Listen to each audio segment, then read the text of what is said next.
Hello and welcome to Gadget Guide USA. Thanks for watching my Intelligent Vacuum Wine Preserver product review. As you can see, as normal, I have everything pulled out of the retail packaging, so we can go ahead and get down to business here. It's definitely a good-looking retail quality box, for what that's worth. It just tells you it's an Intelligent Vacuum Wine Preserver, the best preserver for smart wine lover. It doesn't give you a lot more information, but if you're buying this, you probably know what you're getting. It says wine preserver on it, so you want to preserve your wine. So pretty much what you found in the box was a charge cord with a little smart QR code on it. It's just your standard micro USB.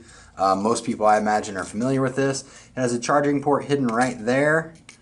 So maybe I can get it open there. So it looks like it's going to be, at least somewhat water resistant. I mean, I don't know if I'd submerge it completely or anything, but it looks like that cap would protect it somewhat from getting any, possible liquids in there.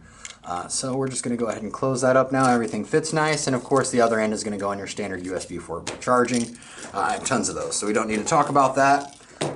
Then of course we have the actual wine stoppers, and it comes with 2 in the bottle. And you can see here it's getting larger as it goes up, so it should fit a variety of wines. It has this indicator pop up here, and we'll get more to that as we actually talk about the actual use of the product.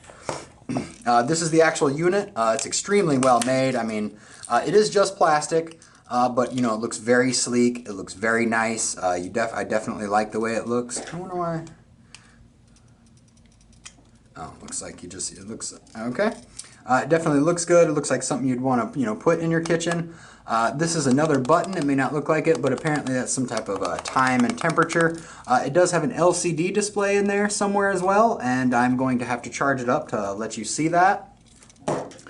And then we have the user's manual here. It looks like it has the normal stuff. It tells you about the LCD screen. Arrows left means pumping. This is when you set the time. It's temperature, charging. Pretty self-explanatory. I mean, they're all generally recognized symbols. It gives you a diagram of what's in the box. It tells you how to use it, which we're going to go over. Functions, different LCD screens.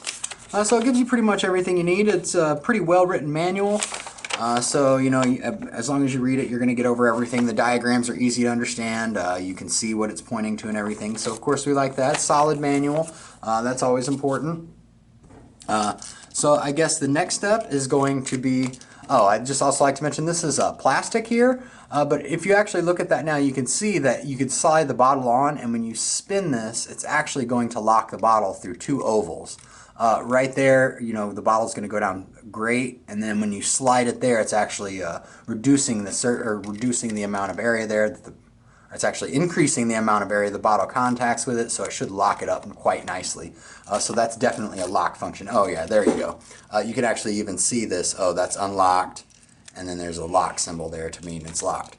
So I guess the next step is to actually get this thing charged up, look at the LCD, and see how it actually behaves on a bottle of wine.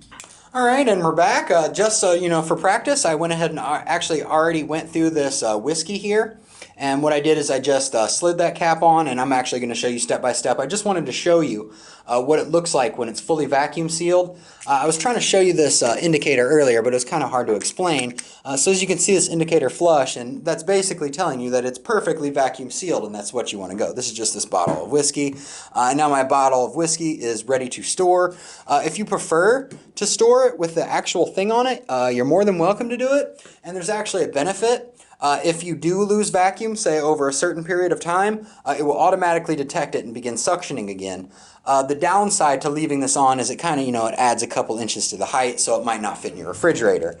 So I guess it really comes down to personal preference. So what I'm going to do now is I'm just going to go ahead and slide that in there. I'm going to leave this in the unlock. I'm going to slide it right over, and I'm going to put it in the lock feature, and it begins automatically. It detects the fact that it hasn't been suctioned, and it begins suctioning right away. The process takes about a minute or a minute and a half, so it's not a quick process, and you can obviously hear it going on right now, so it's not an extremely silent process either, but it does work. It is preserving your wine, and what it's doing is actually suctioning the air out of there in order to fill a vacuum so your wine doesn't go bad, or actually if you want to do whiskey, so your whiskey lasts longer. So it does definitely have some benefits. And it's definitely, it's definitely working. It's definitely getting the job done. Otherwise, that the indicator wouldn't be held down. All right, so it's all done. This bottle that was nearly completely full took about 45 seconds.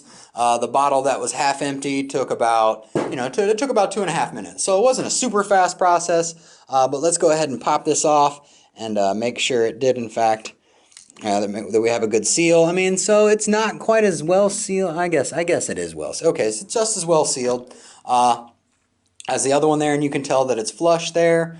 So that wine's ready to go. If you actually leave the top on it and leave it in the locked position, it'll do a day counter.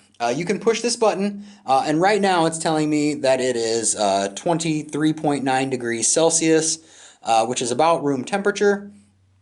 So unfortunately it tells it to you in Celsius. We don't like that, but it's okay.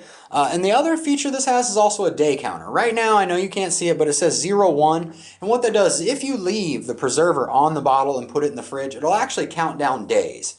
So it goes through 24-hour cycles, and it lets you know. So you come back to the fridge, and it's like, well, oh, is this wine good? Like, well, it's only been in here for 3 days, so it's probably good. So, I mean, we definitely like that. It does have some features. It's not super expensive. If you're one of those people that normally, that doesn't drink an entire bottle of wine in one sitting, there's a lot of us. But we want to preserve that wine, and we come back 2 days later and it's kind of gross. So we don't drink it. We end up wasting it. We don't want to waste it. I mean, even if you only spend $20 or $25 for a bottle of wine, wasting half of that just doesn't make any sense to me. So of course, I always love products that save me money. I'm a very value-focused individual, and this is one of those products that is definitely going in the long run. If you're a one glass of wine at a time drinker, this could definitely save you some money. It definitely gets the job done. As a standard, easy to read instruction manual. It comes with 2 fittings.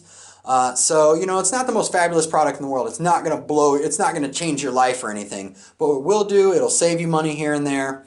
It'll save you a lot of money if you're just, an occasional wine drinker. So definitely getting the thumbs up from the Gadget Guide. It's a product that I'm going to enjoy having.